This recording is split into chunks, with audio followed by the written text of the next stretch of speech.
গত 15 বছরে গণমাধ্যমের ভূমিকা আমি মনে করি অনেকেই আলোচনা বললেন যে কিভাবে গণমাধ্যমকে কলুষিত করা হয়েছিল, দালাল সাংবাদিক শ্রেণী তৈরি করা হয়েছিল।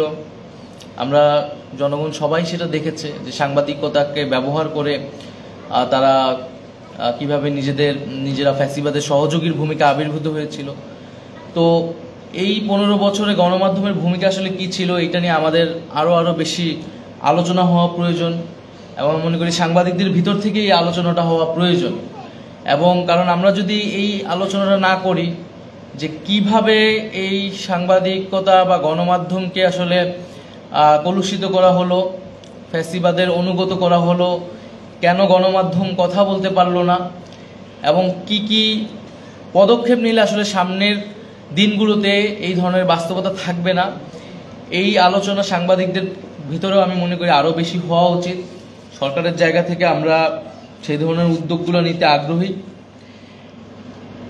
বর্তমানে গণমাধ্যমের পরিস্থিতি নিয়ে নানা ধরনের বক্তব্য, নানা ধরনের কথা আছে। আমরা প্রথম থেকেই বলেছি, আমাদের প্রধান উপদেষ্টা ডক্টর মোহাম্মদ ইউনূসও বলেছেন, আমরা সকল ধরনের সমালোচনাকে স্বাগত জানাই। এক শহীদ পরিবারের মা অনেক আন্দোলনের কথা বললেন।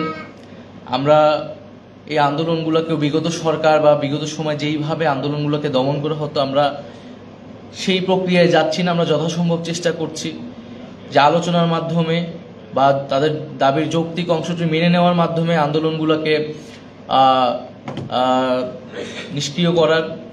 কিন্তু এই সুযোগে যদি ফ্যাসিবাদী যারা রয়েছেন, ফ্যাসিবাদের দোসর যারা এখনো আছে, তারা যদি ষড়যন্ত্রের চেষ্টা করে, সেক্ষেত্রে কিন্তু সরকার কঠোর হবে এবং আমরা কঠোর হচ্ছি। তবে আমরা আন্দোলনকে কখনোই দমনমূলকভাবে নিবৃত্ত করতে চাই না।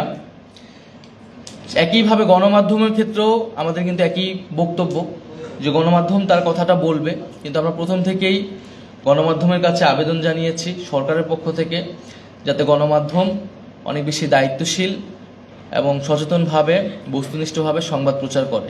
কারণ জনগণের কাছে সংবাদ পৌঁছানোর জন্য, তথ্য পৌঁছানোর জন্য এই সরকার অনেক বেশি, অন্য যে কোনো সরকারের থেকে এই সরকার অনেক বেশি গণমাধ্যমের উপর আসলে নির্ভরশীল। বিশেষত সোশ্যাল মিডিয়ায় একটা সংবাদ যদি একটু ভুল সংবাদ প্রচার হয়, সেটার যেই প্রতিক্রিয়া তৈরি হয়, এটা কিন্তু পরে ফ্যাক্ট চেকিং করলেও, রিজয়েন্টার দিলেও কিন্তু এই ক্ষতিটা আসলে পূরণ করা সম্ভব হয় না। ফলে সংবাদ প্রচারের ক্ষেত্রেও আমরা যাতে আরও বেশি আসলে দায়িত্বশীল হই। কারণ আমাদের যে সময়টা আমরা বসবাস করতেছি, একটা ট্রানজিশনাল টাইম, বাংলাদেশকে নিয়ে আন্তর্জাতিকভাবে নানা ধরনের প্রোপাগান্ডা, মিসইনফরমেশন, ডিসইনফরমেশন হচ্ছে। তো সেই জায়গায় সাংবাদিকদের পক্ষ থেকে সাংবাদিক গণমাধ্যমের ভূমিকা আরও বলিষ্ঠ হওয়া উচিত বলে আমি মনে করি। ডিজিটাল মিডিয়ায় সংবাদ প্রচারের ক্ষেত্রে আরও বেশি দায়িত্বশীল এবং সতর্ক ভূমিকা নেওয়া উচিত। বাংলাদেশের কিছু কিছু সাংবাদিক আন্তর্জাতিক বিভিন্ন মহলে বলার চেষ্টা করছে, প্রচারের চেষ্টা করছে বাংলাদেশে গণমাধ্যমের স্বাধীনতা নেই বা গণমাধ্যমের উপর এক ধরনের চাপ রয়েছে। আমি বলবো যে আপনারা সত্যটা প্রচার করুন। গণমাধ্যমের উপর এক ধরনের সামাজিক চাপ রয়েছে, কিন্তু সরকারের জায়গা থেকে কিন্তু গণমাধ্যমের উপর কোনো চাপ নেই।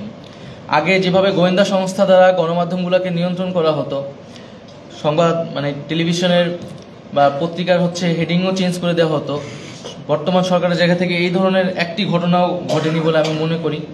কেউ যদি দাবি করেন, সেক্ষেত্রে আপনার দাবির সাথে তখন আমি বিবেচনা করব। কিন্তু এক ধরনের সামাজিক চাপ রয়েছে, এবং এই সামাজিক চাপটা কেন রয়েছে? এই সামাজিক চাপটা রয়েছে বিগত 15 বছরে গণমাধ্যমের যে ভূমিকা।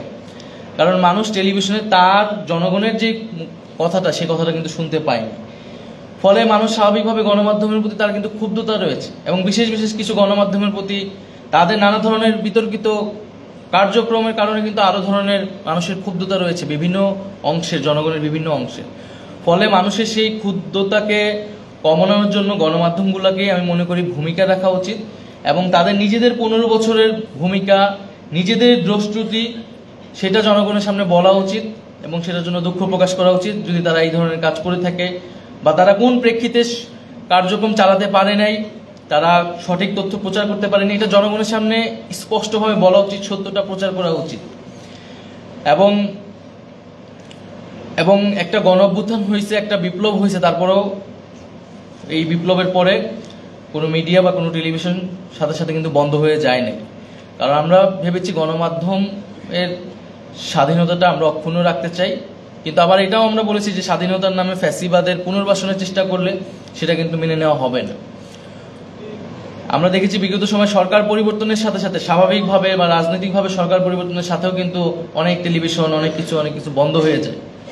তো একটা গণ অভ্যুত্থানের পরেও আসলে এই আন্দোলনের সময় অনেক মিডিয়া যে সম্পূর্ণভাবে এই অভ্যুত্থানের বিপক্ষ অবস্থান নিয়েছে বা বিগত সময় পুরো ফ্যাসিবাদের সহযোগী হিসেবে ভূমিকা রেখেছে, তাদের কিন্তু বিরুদ্ধে সেই ধরনের কঠোর ব্যবস্থা নেওয়া হয়নি।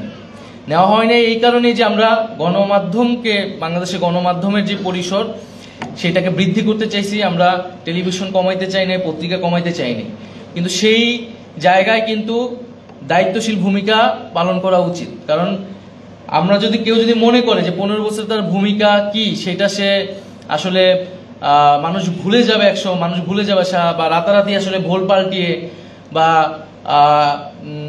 এই বর্তমান সময়ের বাস্তবতায় গা ভাসিয়ে কথা বললেই মানুষ ভুলে যাবে, এরকম না। মানুষের ভিতরে কিন্তু এই ক্ষোভটা আছে, জনগণের ভিতরে এই ক্ষোভটা আছে।